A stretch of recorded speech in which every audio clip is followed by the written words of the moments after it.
So, kayong mga nag-tutorial kayo, mga scammer kayo, char.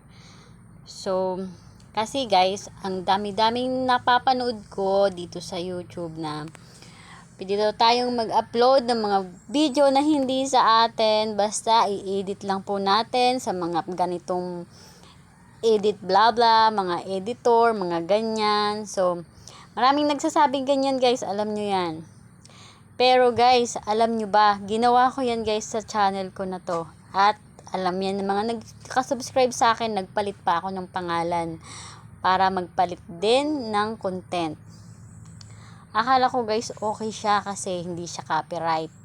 So, yung revenue naman na na-earn ko sa mga, yon movie recap ko na yon ay pumasok naman sa Google AdSense ko. At guys, natuwa ako kasi kunting-kunti na lang guys, sasahod na ako. So, expected ko na sasahod ako this November or first week ng December. So, ganun guys, kalaki yung na-earn ko sa pag-movie recap ko na to. Ko na yun pala. So, ayan guys, maghihingi din ako ng pasensya sa mga nag-subscribe sa akin dahil sa mga in-upload ko ng movie recap. Kasi alam ko, nag-subscribe kayo dahil sa content ko na yon. So, sana guys, maintindihan nyo na dinilit ko na po siya dahil yun po ang sabi sa akin ni YouTube. Kailangan ko siyang i-delete, kailangan ko siyang kailangan kong baguhin yung channel ko para may chance ulit ako na mag-reapply sa monetization program sa YouTube. Ayan. So, sabi sa akin ni YouTube na pag na-meet ko yung 4,000 watch hour ulit ay magkakaroon ulit ako ng ads at magiging partnership ulit ako ng YouTube. So, sabi pa sa email ko na by starting January 11, 2024 ay pwede na ako ulit mag-request basta naabot ko yung 4,000 watch hour. So, sa kasamaang palad guys ay nasa 800 pa lang yung watch hour ko ngayon kasi yung mga nauna kong upload ata na malalaki yung watch hour ay hindi na po ata counted yon. Ayun, hindi na po ata counted yon. Kaya ayan, kailangan ko ulit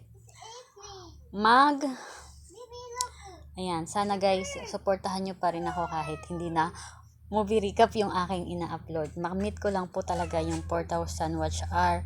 Kasi guys, sayang po talaga yung revenue na na-earn ko. As in guys, asang-asa na ako, nasasahod ako ulit. Ayan, makukuha ko ulit yung pinaghirapan ko. Sa kaka-upload, kaka-edit ng video. So ayan, kasalanan nyo talaga to mga YouTube, mga tutorial na sabi, pwede yon basta i-edit, pwede kayong mag-copy-paste, basta i-edit nyo lang sa ganitong mga editor na kung ano-ano, ayan, so basta ganito lang gawin nyo, ayan, sinunod ko naman eh. Bakit ganun na nangyari? Bakit na-demonetize ako? Ayan guys, so, ayan, kagabi lang po ako na-demonetize. At yung mga na-earn ko ay dun sa mga movie na mga movie recap ay nandun naman sa Google AdSense. So sana, hindi ko nga alam kung mawawala ba yun o hindi eh. So sana guys, ayan, suportahan nyo pa rin ako kahit na, ayan, hindi na movie recap yung upload ko guys.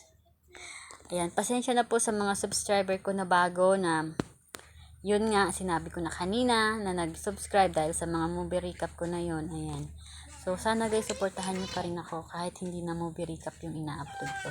And thank you so much for watching guys. Ayan, i-update ko lang po kayo kung bakit po binura ko yung movie recap ko ay dahil na-demonetize po tayo at kailangan ko siyang tanggalin kasi kung hindi ako makakapag reapply ulit sa monetization sa YouTube.